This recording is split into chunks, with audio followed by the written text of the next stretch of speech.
நண்பர்களே வணக்கம். நம்ம இப்போ ஒரு கிருஷ்ணர் கோவில்ல கருட வாகனம், அதாவது 4 கார்னர்லயும் கருடன அமைச்சு தரும்படி நமக்கு தெரிஞ்ச நண்பர் ஒருத்தர் ஸ்தபதி ஒருத்தர் கேட்டிருந்தாரு. ஸோ நம்மளும் போய் பார்த்துட்டு 2, 3 நாட்களா அந்த கருடர வழக்கமா எப்பவும் போல தயார் பண்ணி, அத ஃபினிஷிங் வேலைய நம்ம ஆரம்பிச்சோம். பொதுவா கருடர 2 விதமான ஆசனங்கள்ல அமைப்பாங்க. ஒண்ணு பத்மாசனம் வச்சு அமர்ந்த மாரி, இன்னொன்னு ஒரு கால குத்த வச்சு, ஒரு கால அதாவது மண்டி போட்டு ஒரு கால மடிச்சு, ஒரு கால குத்த வச்சு, அஞ்சலி அஸ்தம் முடிச்சு, அதாவது ஒரு கருடர் பறந்து எப்படி உட்காருமோ, அந்த தோரணையில இருக்கும் பார்க்கறதுக்கு அது. மிக அழகா இருக்கும். அந்த மாரி அமைப்பாங்க. சில இடங்கள்ல இந்த மாரி பத்மாசனம் வச்சு கூட அமைப்பாங்க. ஸோ 2மே பார்க்க நல்லாருக்கும். உயரமான இடங்கள்ல அந்த மாரி மண்டி போட்டு அமைக்கிறது நல்ல சிறப்பா இருக்கும்.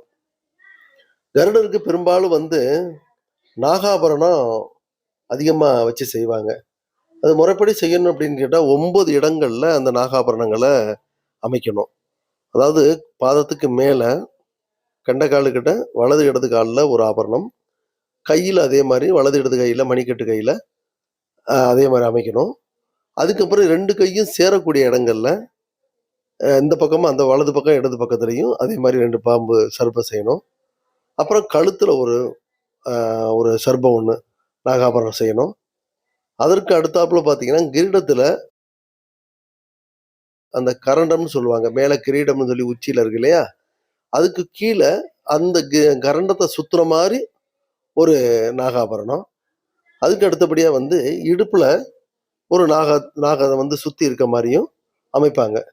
இப்ப கணக்கு பண்ணி பார்த்தீங்க அப்படின்னா, கால்ல 2, கையில மேல் கை, கீழ் கையில மொத்தத்துல 4 ஆயிரும். ஸோ 6 ஆயிருச்சு. கிரீடத்துல 1 7 ஆயிடுச்சு. கழுத்துல 1 8 ஆயிரும். அதுக்கப்புறம் இடுப்புல 1 9. ஸோ இந்த 9 நாகாபரணங்கள் கருடனுக்கு ஸ்பெஷலா அமைச்சு செய்வாங்க. அது ரொம்ப சிறப்பா இருக்கும். இப்ப பெரும்பாலும் 1 தான் கழுத்துல மட்டும் ஒரு சர்ப்பத்த வச்சு செஞ்சுடுறாங்க.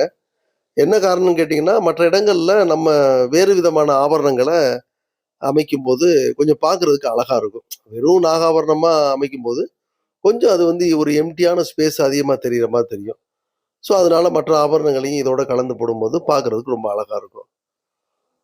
அதே மாரி இந்த கிருஷ்ணன் கோவில்ல மற்ற திக்குகள்ல மேற்கு, கிழக்கு, வடக்கு, தெற்கு இந்த மாரி இடங்கள்ல நம்ம எந்த மாரி சிலைங்க செய்யலாம் அப்படின்னு எடுத்துக்கிட்டீங்கன்னா, மூலஸ்தானத்துல உள்ள சிலை என்ன கிருஷ்ணர் சிலை தான் வைக்கிறோம் அப்படின்னா, அத பிரதானமா கிழக்கு பக்கத்துல மேல செஞ்சிரணும். அப்புறம் மேற்கு, தெற்கு, வடக்கு இந்த மாரி பகுதிகள்ல அது ரிலேட்டிவா இப்ப குருவாயூரப்பன் சொல்லுவாங்க, ஸ்ரீதரன், கேசவன் இந்த மாரி விக்கிரகங்கள நம்ம அமைக்கலாம். இந்த மாரி அமைச்சோம்னா பார்க்கறதுக்கு நல்லாருக்கும். மற்றபடி இந்த பெருமாள் சம்பந்தப்பட்ட அவதாரங்கள், அந்த மாரி விக்கிரகங்கள அமைக்கலாம். அதுக்கு இடம் அதிகமா இருந்தா, கோபுரங்கள்ல மற்ற 2 நிலை, 3 நிலை விமானங்கள்ல நம்ம அந்த மாரி அமைக்கலாம்.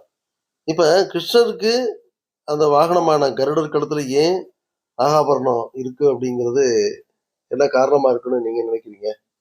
என்னுடைய கணிப்பு எப்படின்னு கேட்டீங்கன்னா, மற்ற சாஸ்திர சம்பிரதாயம் ஒரு பக்கங்கள் இருந்தாலும், பெரும்பாலும் பிறவி குணத்திலேயே மயிலுக்கும் நாகத்துக்கும் ஆகாது. அதே மாரி கருடனுக்கும் நாகத்துக்கும் ஆகாது. இந்த 2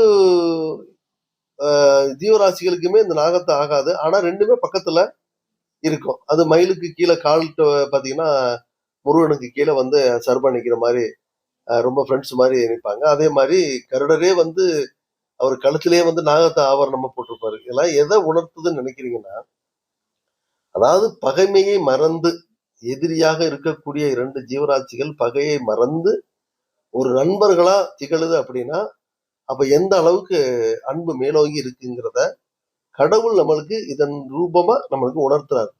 அவ்வளவுதான். பெரும்பாலும் இதுதான் அதுக்கு ஒரு காரணமா இருக்கும்னு நான் நினைக்கிறேன்.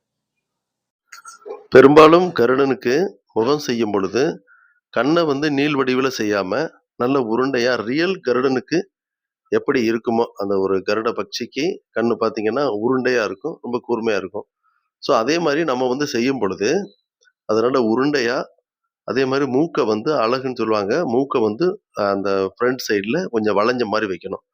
அப்பதான் அந்த கருடனுக்கு பார்க்கறதுக்கு அந்த கருடனுடைய அந்த முகபாவம், அந்த பக்ஷியோடைய முகம் அமையிற மாதிரி 2ம் கலந்து மனித முகமும், அந்த பக்ஷியோட முகமும் சேர்ந்து இருக்கிற மாரி இருக்கும். பார்க்க நல்லாருக்கும். பாருங்க நண்பர்களே, நம்ம இந்த கிருஷ்ணன் கோயில்ல மற்ற திசைகள்ல அனிருத்தரமூர்த்தி, ஸ்ரீதரன் போன்ற மற்ற விக்கிரகங்களை செஞ்சிருக்கோம்.